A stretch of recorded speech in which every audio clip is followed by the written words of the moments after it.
As religiões de matriz africana são uma expressão viva de cultura, resistência e ancestralidade. Trazida pelos povos africanos, elas sofreram séculos de repressão e preconceito, mas se manteram firmes e fortes. Dentro dos terreiros, encontram verdadeiros santuários de cultura e fé, onde eles conseguiram manter a sua ligação com seus ancestrais.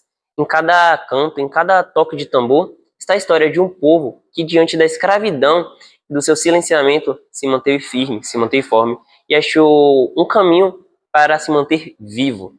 E com isso, a gente consegue celebrar a diversidade africana que conquistou notório espaço na sociedade brasileira, num caminho marcado por muita luta e resistência. O que é a sua religião para você? A minha religião é tudo que eu tenho de mais precioso, é a minha vida, é caminhos abertos, é lição, é tudo que eu tenho pra mim, é a minha religião. E você se sente confortável em dizer aos outros que essa é a sua religião, que você pertence a isso? Com toda certeza que eu tenho nesse mundo, não tenho vergonha nenhuma de dizer o que eu sou. Inclusive brinco com a galera, falo.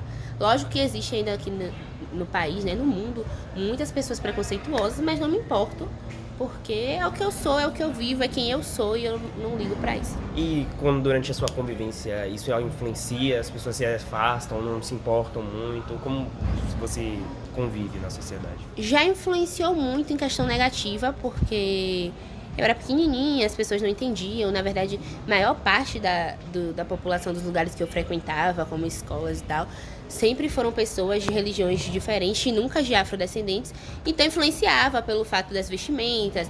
Por exemplo, na sexta-feira eu ir pra escola com uma blusinha branca, eu pequena, por ser de uma religião diferente da galera. E aí influenciava, hoje em dia nem tanto, porque eu convivo em ambientes que existe essa diversidade, é algo mais aberto, é uma liberdade de expressão maior. E aqui no IFBA mesmo, a galera, eu conheço uma galera que faz parte da mesma religião que eu, ou de religiões de matriz africana, e não é um problema para mim. Quando a gente pensa em falar sobre religiosidades, ou afro-religiosidades, aqui na nossa cidade, Salvador, e no que era a província da Bahia ainda no século XIX, a gente tem que tomar como referência, sem sombra de dúvida, os movimentos que antecedem as chamadas, os grupos que foram resistindo aos modelos impostos pelo Estado, não só na província, ainda do Império, como também no período republicano. Então, assim, quando se menciona os grupos, os quilombos, ah, as revoltas africanas que vão ocorrer em diversas partes da nossa província ou do nosso estado hoje, eles vão, de algum modo, colaborar no sentido de aumentar mais ainda a consciência do que era ser um homem e uma mulher africanos ou crioulos, né, que eram os filhos dos africanos nascidos no Brasil, dentro de um sistema ainda escravista que perdurou por mais de 300 anos. Então, assim, para falar de religiosidades, a partir desses movimentos de resistência, para entender que as religiões matrizes africanas, seja o candomblé ou a umbanda, eles vão ser mantenedores desses espaços de resistência. Porque estamos lidando aqui com, vocês vão entender melhor, como esse Estado brasileiro ele foi capaz, em determinado momento da nossa história, de reprimir a religiosidade. Hoje a gente discute a religiosidade a partir de um Estado que é laico, que ele não pode tomar partido de nenhuma religião, mas se tomar como referência, sobretudo, o final do Império e o Brasil republicano, e sobretudo a Era Vargas, nós vamos ver como o Estado vai se estruturar para impedir que práticas religiosas não oficiais, como o cristianismo, permanecessem, né, se estendesse a todos na sociedade brasileira. Como afirma Francis Fanon em Os Condenados da Terra, no mais fundo recesso de seu ser, o colonizado não reconhece nenhuma jurisdição. Está dominado, mas não domesticado. Está inferiorizado, mas não conhece sua inferioridade. Analogamente, quando foram trazidos à força ao Brasil, os negros escravizados foram obrigados a adotar a fé católica. No entanto, eles deram um jeito de continuar praticando suas crenças e costumes. Dessa forma, o sincretismo religioso, isto é, o fenômeno social que combina princípios de diferentes religiões, pode ser visto como uma forma de resistência na época do Brasil colônia.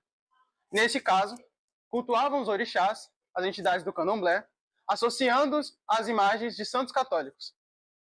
Hoje, os terreiros são símbolos de resistência e superação, mostrando que essas tradições enriqueceram a cultura brasileira.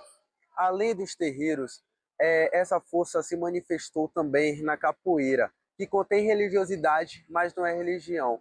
Tudo isso é um testemunho da força e do legado africano no Brasil. O símbolo mais antigo dela é o terreiro, onde ocorre as guias, onde ocorrem os encontros com os guias espirituais. Nesses encontros, eles fazem oferendas e rituais. As oferendas são um símbolo mal visto na sociedade moderna, pois é tido como macumba, pois, além de fitas do Bonfim, guias, são tidos como atos de má-fé da religião. Mas, na realidade, não é isso que quer dizer. Além disso, também tem celebrações não bem aceitas pela sociedade, mas que são bem exploradas aqui na Bahia, como, por exemplo, a lavagem do Bonfim, a Iemanjá e o São Cosme e São Damião, que, embora eles sejam santos da Igreja Católica, a sua celebração faz parte completamente da religião de matriz africana. Essas celebrações são atos para conectar a sociedade com a cultura brasileira e a luta que as religiões sofreram para estarem onde estão hoje em dia. Se pensar na sociedade hoje, as ONGs, né? A sociedade civil, o fiel ou não fiel, aquele que caminha com um discurso religioso ou sem um discurso religioso, com um discurso científico ou com um discurso filosófico, tem que encontrar esse equilíbrio de um diálogo entre as religiões, dentro das religiões e entre elas, para que não prevaleça esse discurso de ódio. Porque o que o discurso de ódio vai provocar? Vai provocar a discriminação, vai provocar aí o medo, vai provocar o uso da violência.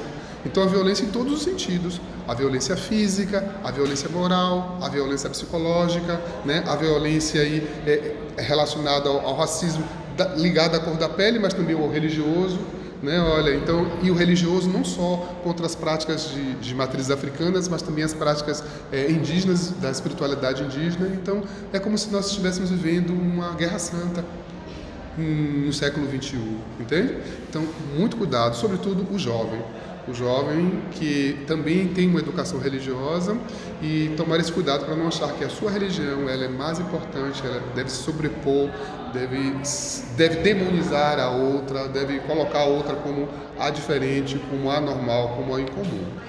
Esse é o recado que eu dou para essa galera nova que está aí, né? Que as religiões já passaram.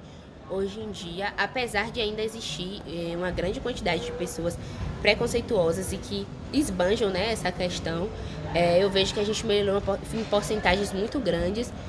Até hoje, né, a gente vê terreiros sendo queimados, o pessoal tendo que sair das suas casas por conta disso, né, que tem gente que mora dentro do próprio terreiro, do barracão, enfim. E aí a gente vê. Mas eu acho que hoje em dia a gente vê bem menos do que já foi se visto. E também acho que não dá pra gente colocar da noite pro dia na cabeça das pessoas e tirar aquilo que elas consideram certo.